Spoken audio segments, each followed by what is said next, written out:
What's going on, you guys? This is Melodic Heels bringing you today's video. Today I'm very excited again, bringing you another tutorial that you guys asked for, right? Pink Moon by Tash Sultana. Great new album. I'm going to be doing tutorials on pretty much every song on that album, but today we're going to do part 1 of Pink Moon, which is going to be just the chords and the rhythms, and on part 2 I'm going to show you all the solos. Now I did pick my acoustic guitar for this one, even though she plays it with the acoustic sound on the electric guitar. I don't know. I really like it on the acoustic guitar, but I'll leave that choice up to you. If you want to play it on the electric, cool, but if you want to do it on the acoustic, it sounds good too. Alrighty, this is what we're going to need. Alrighty, the first thing that we're going to do is get a capo on fret number 1. It'll look like that. If you don't have a capo, it's not that you can't play this song, but it's going to be a little bit more difficult. I always try to make sure that it's as straight as possible with the fret line while leaving a little bit of space, so I don't get too much of a rattle sound when I actually strum a little bit harder. Alrighty, the next thing that we're going to need. Here we go. Okay, so notice that I did put the capo first before I tuned my guitar. That's just to make sure that when I tune it and I get string number 6, I get a D sharp. On number 5, we're going to get an A sharp. Number 4 is going to be D sharp. Number 3 is going to be G sharp. And number 2 is going to be C natural. And number 1 is going to be F. Okay, so for the chords, we're going to have 3 chords total for the whole entire song, right? The first chord is going to be a D sharp minor on the 5th string, but we're going to go down all the way over here to fret number 6 and get a bar chord. Now remember that if you're playing D sharp right here, the 6th string open is also going to be your D sharp when you have the capo. So the names of the notes that I'm going to be giving you are going to be based on what happens when they get affected by the capo, not just when you tune it regularly, right? So pay attention to the names of the notes, as you will see different names on the fretboard probably than what you're used to. Alrighty, so back to it. We're going to go to fret number 6. We're going to have a minor shape, which is your bar chord on the 6th fret, 2nd finger on the 7th fret on the 2nd string, and then we're going to have the 3rd finger going to the 4th string on the 8th fret, and then we're going to have the pinky going right about here, right on the same fret on number 8 on fret number 3. Make sure that your fingers are completely straight, and also that the tip of your finger right here is not touching the 6th string so it can ring open. Alrighty, the second chord is going to be a C sharp major, but the same concept right now is going to happen, that we're going to play right here on the 6th string. We're going to reach all the way up so we can get an F sharp right here. F sharp is normally way up here on the 2nd fret, but since we have the capo and it's also tuned to drop D, now that F sharp is going to be right down here on fret number 4. But remember, you're still doing the 3 fingers. They're going to go on the 2nd string, the 3rd and the 4th string on fret number 6, and then your 1st finger is going to reach to fret number 4 and use the bar chord. You're going to get that sound out of there, right? If this is too difficult for you, then you can also use the power chord position, which allows you to use this finger completely flat and then this finger flat right here on 4, 3, and 2, leaving the 1st string open. And for this song, this is the shape that I recommend, just because the next chord that we're going to be doing, which is normally your B flat major, not B flat major, just B major, sorry about that, it's just a B major. And this one is completely unaffected by the capo, and we're not going to be using the 6th string on this one. It's just a straight chord. But she does add an A sharp right here with her pinky. So the only way to do that is to get the 1st bar chord and the 2nd bar right down here, and also reaching with your pinky all the way to fret number 6 down here. Alright, so when you have your 1st chord, you're playing that note right there, and when you're playing your 3rd chord, you're playing that note right there. So when you put it together,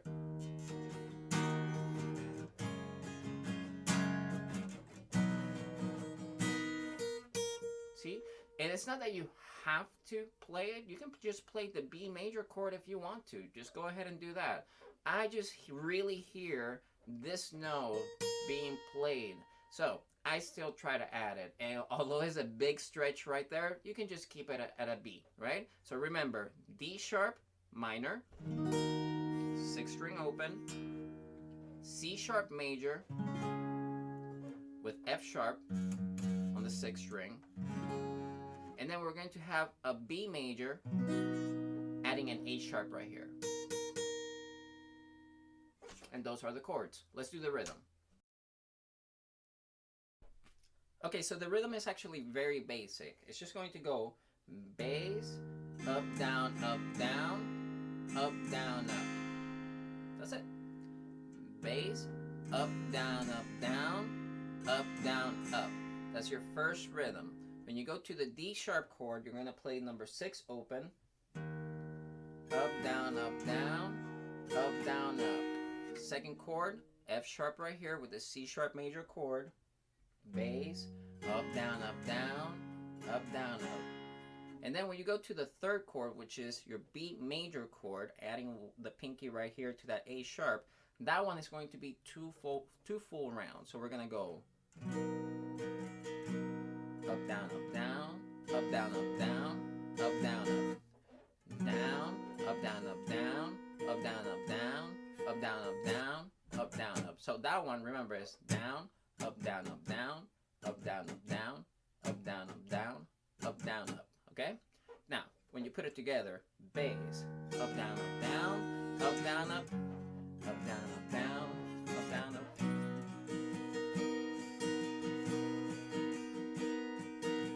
And that's pretty much it. Now I'm going to show you how to put the song together, because there's going to be different little rhythms and pauses along the song that you need to listen to, but essentially everything is the same rhythm. Even after she repeats everything, she's going to play the same rhythm, but all you're going to do is do a palm mute at the beginning of it.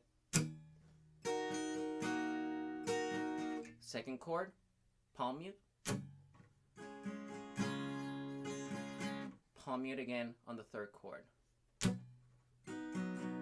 Alright, so it's still going to be the same rhythm. She just has different variations to it and a couple of different pauses. So for this next part, I'm going to show you the 3 parts that she plays and then repeats all over again, and how she puts them together for the timeline for the song. Let's hop on to that. The song has 3 main parts, which is the verse, the bridge, and the chorus. And those are going to keep repeating over and over and over again, okay? The first one is going to be your verse, and that's going to repeat 4 times. And we go.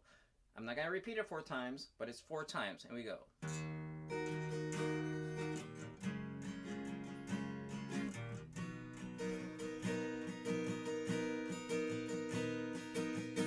After you repeat that 4 times, from that B major, you're going to go to C sharp, and we're going to give it this rhythm. We're going to count 3 times down and then give it a couple of muted notes. We're going to go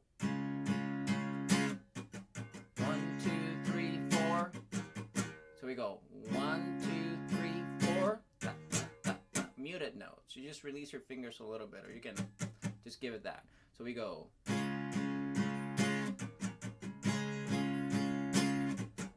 And then it's going to go back to your B major chord. Again, you can do it with the major shape, or you can keep it like that, because this time you don't really have to add the pinky to it. You just leave it like this for this part.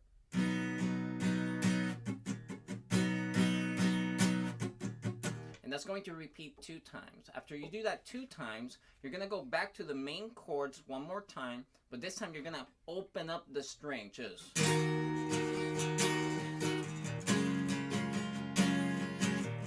This is when she's really letting it out. You know, this is the chorus.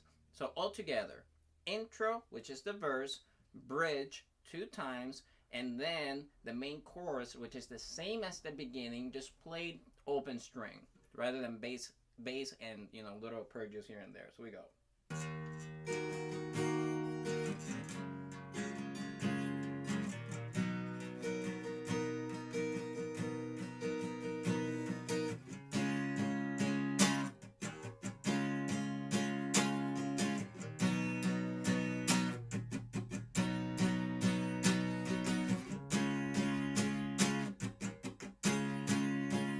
here. We're gonna stay here for 4 full rounds. And we make it louder too. And open string. So notice that it's the same thing over and over again, just bass and strums. Then you're gonna have a couple of repeated notes here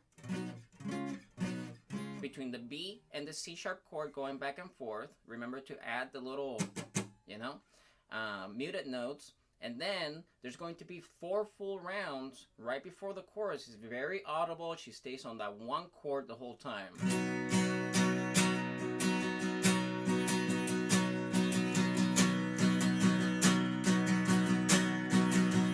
And then she's going to go straight into the main, the same chords and the same verse, but she's going to go with the chorus, open strings.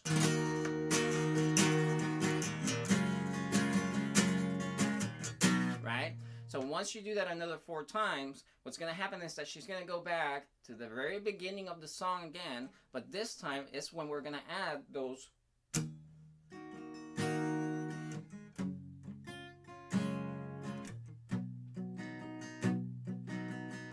those muted notes in between that rhythm that we spoke about before. Once you play all of that, guess what? You're going to go back to the top and do it all over again. The song is like almost 7 minutes long, but it's essentially just this over and over and over. Intro with the bass, transition in between, couple of pauses here and there, and couple of muted strings here and there, and then same rhythm, just muted.